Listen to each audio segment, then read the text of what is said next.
Mi nombre es Raúl Alejandro Supital y les estoy presentando el programa de bienestar laboral y ayudas ergonómicas. Es bien sabido que las costumbres, especialmente las costumbres laborales del ser humano, nos han llevado desde el mono hasta la actualidad a cambiar nuestra postura. Y eso ha traído una cantidad enorme de problemas al individuo que trabaja y que generalmente no tenemos en cuenta. Como hablamos de ayudas ergonómicas, lo primero que deberíamos hacer es definir, cuando decimos ayudas ergonómicas, ¿a qué se refiere la ergonomía? La ergonomía es la adaptación del trabajo al hombre.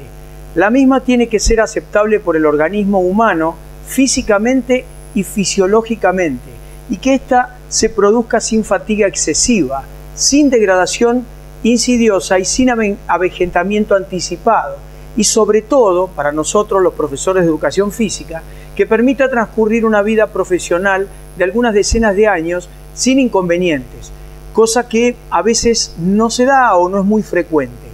Podemos ver en esta diapositiva cómo se integra la prevención, porque el punto crucial de la ayuda ergonómica y de la prevención en el área del trabajo tiene que ver con cómo se integra esa prevención. Vemos aquí un camino donde en primer lugar vemos un cruce de vía sin ningún tipo de reparo, solamente una señal visual que indica que aparece una vía.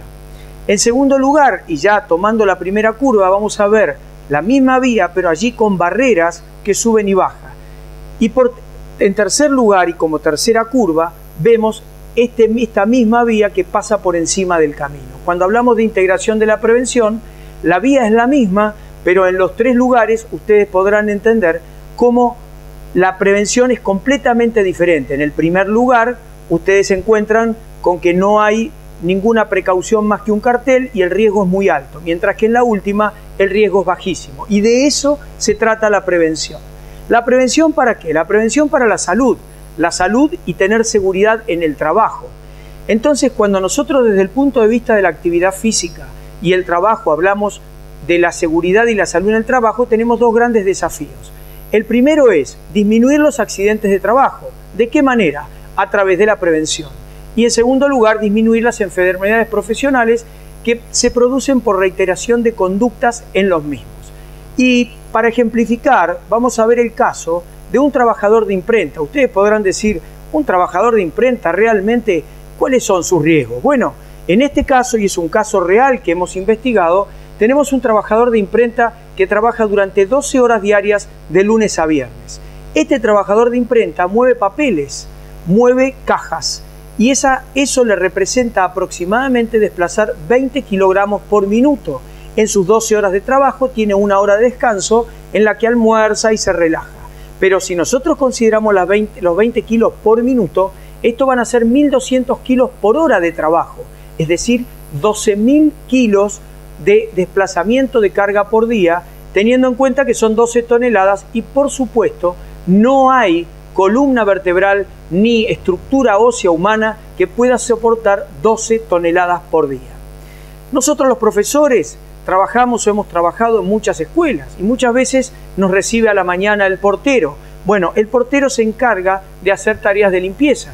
La cuestión en el trabajo no es solamente el que levanta grandes cargas como el caso anterior del imprentero, sino aquello que se llama movimientos repetitivos. Los movimientos repetitivos son aquellos que se repiten en forma considerable sin una gran cantidad de peso. Y tenemos aquí entonces el ejemplo del trabajador portero de una escuela donde trabaja 8 horas con 2 etapas de 4 horas de trabajo y una de descanso, es decir, 9 horas.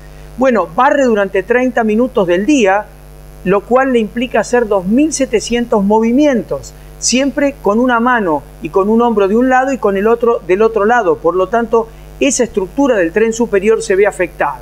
Pasa la mopa unos 4.050 movimientos y para baldear toda la escuela, repite 3.600 movimientos. Como se darán cuenta, cuando uno piensa en un portero que limpia la escuela, no piensa en la cantidad de movimientos repetitivos que hace durante el día. Y esto, seguramente, al cabo de un tiempo prolongado, lo llevará a una cantidad innumerable de lesiones. Por lo tanto, la propuesta del programa de bienestar laboral como ayuda ergonómica tiene diferentes objetivos. El primero sería evitar los riesgos, es decir, disminuir en los trabajadores que nosotros tengamos a cargo la mayor posibilidad de padecer un riesgo. Evaluar si los riesgos no pueden ser evitados y cómo poder combatirlos a la fuente, es decir, minimizando las acciones, adaptando, como decíamos antes, el trabajo al hombre y no el hombre al trabajo, teniendo en cuenta la evolución de la técnica del que se mueve, enseñándole nosotros mejores técnicas de movimiento y teniendo en cuenta también la prevención de aquellos que aún no padecen ninguna patología.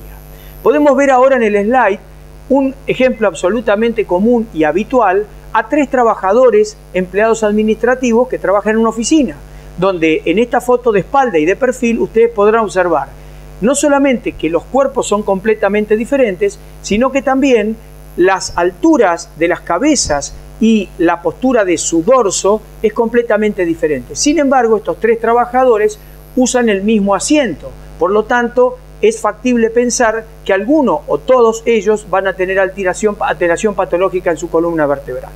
Bueno, miremos este slide ahora entonces.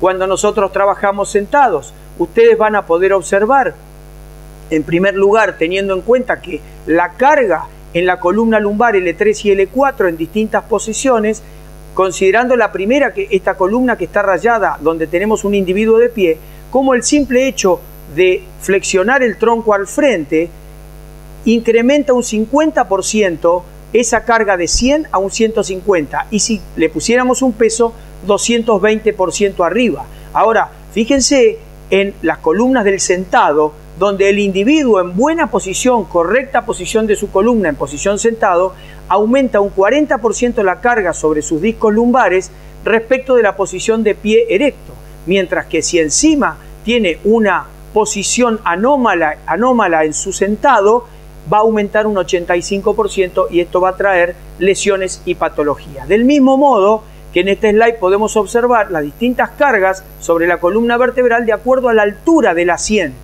Todos recordamos, los que somos padres, que alguna vez en el jardín de infantes y en una reunión de jardín de infantes de nuestros hijos estuvimos sentados en pequeñas sillitas que después de un rato largo casi no podíamos levantarnos, y tiene que ver con las cargas que se reciben en la columna lumbar. Bien, de tal manera que lo que estamos hablando es del cuidado ergonómico de la postura humana. Recuerden que la resistencia de una columna, y esto se usa en arquitectura, depende del número de sus curvas al cuadrado más 1. Esto es un postulado de el señor Delmas, que por eso explica que nuestra columna vertebral tiene 4 curvas. Aparentemente, la gran cantidad de curvas haría inestable una columna, sin embargo, la hace mucho más resistente. Y recordemos además la importancia del horizontalizarse, sobre todo de noche, descansar horizontal de 6 a 8 horas, porque el espesor del disco intervertebral crece o decrece en forma exponencial según sea sometido a fuerzas de compresión o distracción respectivamente. El disco intervertebral tiene gran contenido de agua y a lo largo del día se va descomprimiendo, va perdiendo esa cantidad de agua, y es por eso que al final del día todos nosotros tenemos 1 centímetro, 1,5 centímetros menos de talla de pie que por la mañana.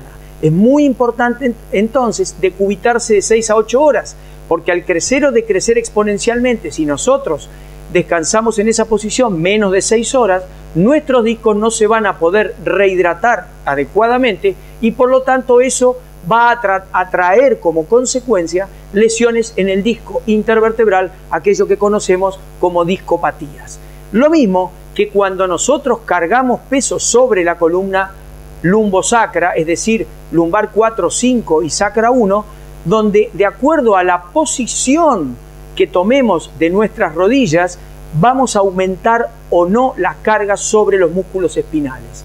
Es muy importante, especialmente a las señoritas que trabajan, que cuando se agachen flexionen las caderas y las rodillas, cuando se les cae en la oficina un papel, un lápiz o algún otro elemento, porque si no lo hacen, cosa que habitualmente hace la mayoría de la gente, lo que están haciendo es sobrecargando la columna lumbar, como ustedes pueden ver allí en la figura.